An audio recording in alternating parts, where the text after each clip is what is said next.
என்ன இப்பெல்லாம் வரமாட்டாருக்கா? அவர் இன்னும் நேரம் ஆகும்க்கா வர்றதுக்கு. வாக்கா கொஞ்ச நேரம் நில்லு. அப்புறம் வீட்டுக்கு போயில சோனியாவுக்கும் சந்தியாவுக்கும் பிரியாணி எடுத்துட்டு போக்கா. அதுக்கு இல்ல வள்ளி, அவர் வீட்டு வாசல்ல உட்காரதுக்கே திட்டுவாரடி என்னைய. அவர் வீட்டுக்கு வரக்குள்ள நீ வீட்டுக்கு போயிடலாம் வாக்கா. சரிடி, கொஞ்ச நேரம் வந்து நிக்கிறேன். ஏண்டி நீ ஏன் இப்படி பிரியாணி கிண்டுன? ஏக்கா எனக்கு ஒழுங்கா ஒரு சுடுதண்ணி கூட வைக்க தெரியாது. நான் ஒரு 2 பிரியாணியும் பிரெட்டல் வாங்குகின்றேன். போக்கா அங்கிட்டு. அப்புறம் எப்படி இப்படி பிரியாணி கிடைச்சிச்சு உனக்கு?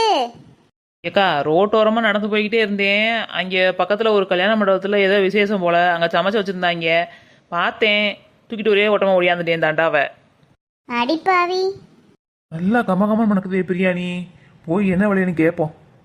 ஏமா ஏமா ஒரு பார்சல் பிரியாணி எவ்வளோமா? சரிக்கா, அதை விட கஸ்டமர் வந்துட்டாரு, என்ன வேணும்னு கேட்போம். வாங்கண்ணே, பார்சலா இல்லை இங்கேயே சாப்பிட்றீங்களாண்ணே? அண்ணே, இந்த கடையில் நீங்கள் பிரியாணி சாப்பிட்டீங்கன்னா உங்களுக்கு பிரெட் அல்வா கொஞ்சம் தருவோம் ஃப்ரீயா. அப்படி தானே வள்ளி?